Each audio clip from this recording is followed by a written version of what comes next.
merupakan penilaian berkelanjutan yang didasarkan pada kumpulan informasi yang menunjukkan perkembangan kemampuan peserta didik dalam satu periode tertentu. Informasi perkembangan peserta didik tersebut.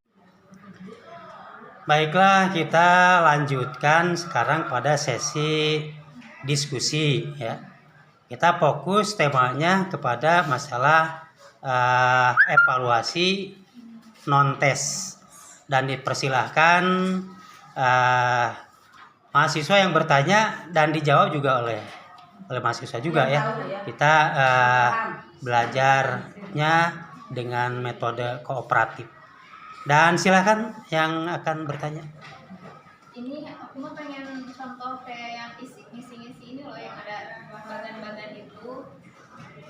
Nomor berapa TK? 77 semuanya yang ada bagan-bagan. Yang poin 1 kan halaman 75 ada bagan itu. Contohnya ya kayak gimana gitu. Terus ya pengisiannya gitu, contoh pengisian kolom-kolom di situ kan ada ya kolom-kolom gitu.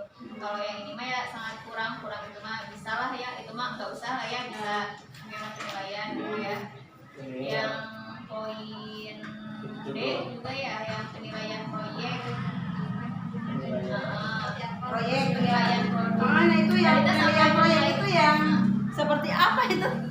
Ya kita coba aja bareng-bareng siapa yang bisa, nggak usah yang di depan. Ya, yang bisa. silakan yang lain ada yang bisa. Bu Dini siap. Portofolio Pak, penilaian metode portofolio itu yang memenuhi syarat untuk penilaian metode portofolio itu seperti apa? Di sini kan ada ya. Penilaian sikap. Ini penilaian sikap kamu biasanya. Ini ada teknik penilaian portofolio Jadi kalau sikap anaknya baik pasti baik. Jadi kalau misalnya ini baik berarti dikasihnya 5. Kalau misalnya anak ini kurang lekat atau gimana dikasihnya 9 atau nggak dikasihnya kurang. Yang mana itu? Yang pertama itu yang dan kalau misalnya 76 kalau nggak salah. hadir atau selalu Oh itu mah paham lah, itu mah dari mana Oh, itu juga mah paham. Yang saya apa? coba yang yang mana 76 cenah. kejadian positif negatif gitu teh. jadi kayak apa ya? 76 malah ini. Jadi kayak Catatan. misalnya kejadian itu tuh kayak siswa di sekolah kan suka ngapain doang gitu. Atau sering ikut ekskul kan, sering ditambahkan.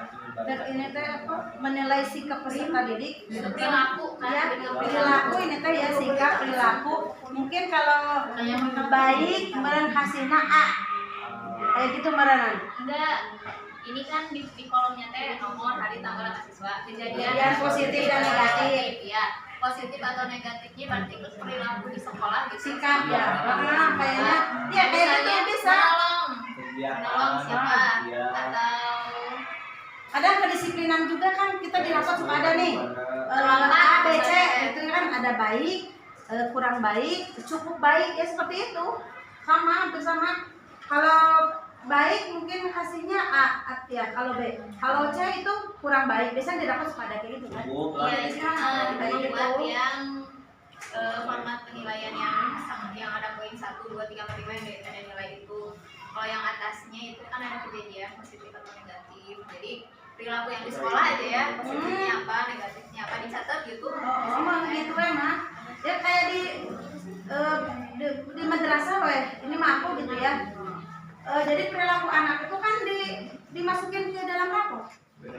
Dimasukin ke dalam rapot, dia perilakunya baik enggak, bagus enggak, atau disiplinnya, kebersihannya itu semua ada positif dan negatifnya pasti dicantumkan. Terus buku catatan ini teh kan buku catatan harian perilaku siswa. Ini teh apa cuman buat buat dokumen dulu aja, atau bisa di-share ke orang tua gitu, atau buat dokumen si guru aja. Iya kayaknya Itu teh boleh dulu boleh Ya, silakan Bu Erna, silakan. Ada pendapat Bu Erna? boleh.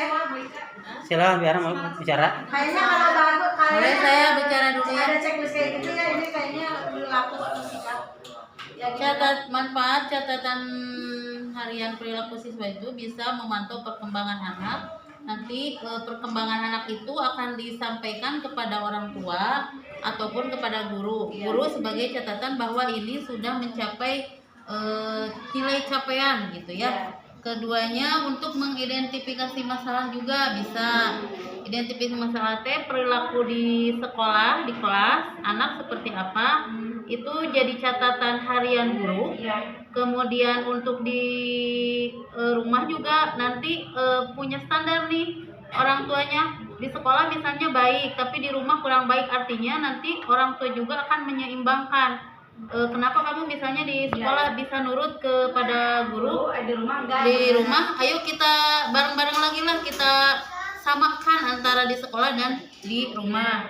Kemudian bahan evaluasi juga untuk digunakan sebagai orang tua dan tim pembimbing yang lain. Misalnya dari tim sekolah itu kan biasa ada apa sih yang BP itu badan penyuluhan ya. Nanti kan bisa jadi laporan juga tuh ke badan penyuluhan anak ke sekolah, bisa jadi konsultasi ke situ juga. Kemudian dokumentasi juga nanti di akhir tahun akan diakumulasikan apakah itu anak dari mulai masuk sampai di akhir kelas 12-nya itu perilakunya seperti apa, nanti akan jadi nilai akhir di ujian nanti sebagai catatan ini anak baik lulus atau tidak, seperti itu. Ya, itu disebut catatan harian perilaku siswa. Baiklah para mahasiswa semua, kita diskusi sudah selesai dan mudah-mudahan pembelajaran kita produktif ya, menghasilkan sesuatu yang kita bisa pahami dan kita bisa amalkan. Baiklah, kita akhiri dengan doa majelis. Subhanakallahumma rabbana wa bihamdika asyhadu an la ilaha illa anta alhamdulillahirabbil alamin. Assalamualaikum warahmatullahi wabarakatuh. Waalaikumsalam warahmatullahi wabarakatuh.